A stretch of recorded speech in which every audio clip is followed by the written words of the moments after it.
अस्सलाम वालेकुम जी। आज का लेक्चर हमारे पास law of radioactive disintegration के बारे में है।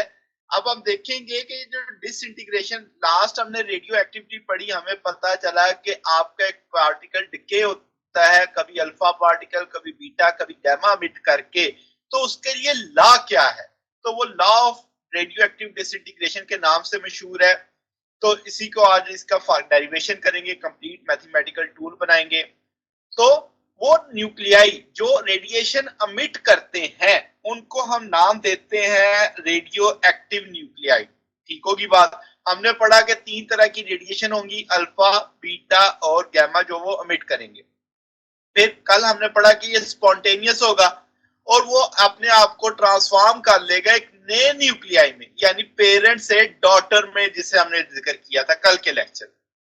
अब जो रदरफोर्ड और सूडी ने एक कह लें कि फाउंड किया वो मामला, वो रेट, कि किस तरीके से रेडियो एक्टिव मटेरियल डिसइंटीग्रेट होता है, यानी उसका पैटर्न कह लो, वक्त के साथ उसका डिके होना उसने स्टडी किया। तो उन्होंने पता चला कि ये जो डिके होने का अमल है ये उसकी फिजिकल और केमिकल कंडीशन पर डिपेंड ही नहीं करता, इंडिपेंडेंट है कि, और ये सारा डिके होना एक स्टैटिस्टिकल कंसेप्ट है, यानी कि एक उनकी तादाद से ये चीज मुंसलिक हो जाती है। कैसे? लेट्स से हम कहते हैं जो नंबर ऑफ एटम ब्रेक होते हैं किसी वक्त, वो प्रोपोर्शनल होंगे जो नंबर ऑफ एटम प्रेजेंट होंगे उस लम्हे पे, यानी जितनी ज्यादा तादाद उतना ज्यादा डिके, सादा सादा लफ्जों में बात। तो एन नंबर ऑफ एटम अगर प्रेजेंट हो किसी पर्टिकुलर रेडियो एक्टिव एलिमेंट के किसी टाइम इंस्टेंट टी पे, तो जो उनका रेट ऑफ डिसइंटीग्रेशन होगा minus d N over D t होगा, जो प्रोपोर्शनल होगा किस चीज के? एन के। तो प्रोपोर्शनैलिटी को मैंने इकट्ठा करके इस चीज को लिख दिया ऐसे। अब यहां से आप चीजें थोड़ी सी क्रॉस करके, जैसे मैंने यहाँ पे लिखा ऐसे भी लिख सकते हैं।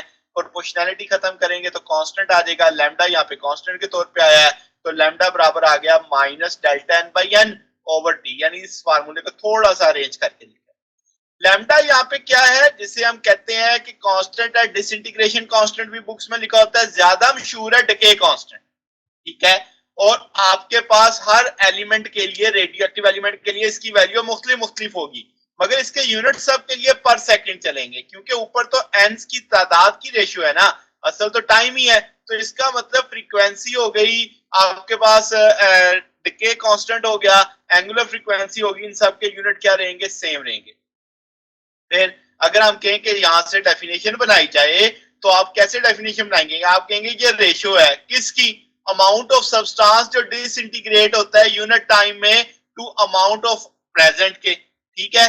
तो आपके पास ये इस तरीके से डिफाइन किया जा सकता है, या फिर आप ऐसे कह सकते हो कि डिके कांस्टेंट किसी भी एलिमेंट का वो इक्वल होगा किसके? फ्रैक्शन ऑफ डिकेइंग एटम पर यूनिट टाइम। यानी दोनों तरह से डेफिनेशन आ गई कि अगर आप यहां से देखो तो एन नीचे चला जाएगा, तो delta n over delta t, तो आप बोला amount of disintegration unit time to amount of present, यानी बटा एन आ जाएगा। या आप फ्रैक्शन कह लो, जैसे मैंने यहाँ पे कहा कि फ्रैक्शन ऑफ डिकेइंग एटम यानी delta n by n per unit time. दोनों तरह से डेफिनेशन आप समझ सकते हैं।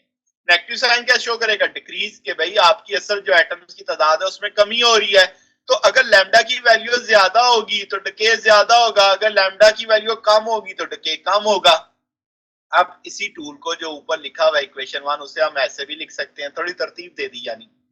फिर आपके पास क्या है जनाब के, अगर हम इसे इंटीग्रेट कर लेते हैं तो आपके पास ये नेचुरल लॉग आ जाएगा माइनस लैम्डा टी प्लस सी सी, यहाँ पे कांस्टेंट है, इसकी वैल्यू निकाली जा सकती है। अगर टी 0 हो तो एन बराबर होगा एन नॉट के।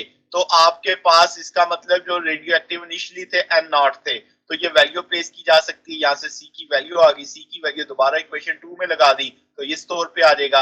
अब ये लॉग वाले फैक्टर इकट्ठे कर लिए, ये लॉग का टूल लगा दिया, एन बाई एन नॉट हो जाएगा। अब आपके पास दोनों तरफ एंटी लॉग लेंगे तो ये लॉग खत्म हो जाएगा, ये ई की पावर माइनस लैम्डा टी बन जाएगा, एन नॉट इस तरफ आ जाएगा, तो ये बड़ी फेमस इक्वेशन आ गई, N is equal to N naught E की पावर माइनस लैम्डा टी। तो ये इक्वेशन क्या बताती है? ये बताती है नंबर ऑफ एटम जो रेडियो एक्टिव सब्सटेंस के डिके हो रहे हैं, कम हो रहे हैं विद रिस्पेक्ट टू टाइम। ठीक है? यानी n decay, n not original, lambda decay constant, t for time. ठीक है, तो थ्योरेटिकली इनफाइनाइट टाइम चाहिए होगा किसी भी रेडियो एक्टिव एलिमेंट को मुकम्मल डिके होने के लिए। एक्सपोनेंशियल है। फिर आपके पास आपको कि यहां से हम कह सकते हैं कि आर बराबर है minus d N over D t. ठीक है, तो हम इस इक्वेशन को लिख सकते हैं D N over D T minus lambda N naught E की power minus lambda N T. तो आपके पास ये अरेंज करके लिखा जा सकता है कि नेगेटिव साइन इधर ले आएंगे, फिर आप इस इक्वेशन को लिख सकते हैं आर नॉट, क्योंकि ये आर के बराबर है, R is equal to R naught E की पावर माइनस लैम्डा टी। अब यहां से आर नॉट ने किसकी जगह ली है, लैम्डा एन नॉट की, तो ये आपके पास टी जीरो पे जो आर किसी भी टाइम पे है। ठीक है, फिर अगर मैं कहूं टोटल डिके रेट जो आर है सैंपल का, उससे हम एक्टिविटी ऑफ सैंपल बोलेंगे, यानी इस इक्वेशन में हम इसे एक्टिविटी के तौर पे ले रहे होंगे। तो ये जनाब हमारा आज का टॉपिक था। अगर आपको इसमें बात पूछनी हो, डाउट हो, तो नीचे कमेंट्स में पूछ सकते हैं। वीडियो अच्छी लगी हो तो वीडियो को लाइक कीजिएगा, दोस्तों के साथ शेयर कीजिएगा, चैनल को सब्सक्राइब कर दीजिएगा। अब तक के लिए इतना ही, बाकी इंशाल्लाह फिर नेक्स्ट देखेंगे। ओके, अल्लाह हाफिज।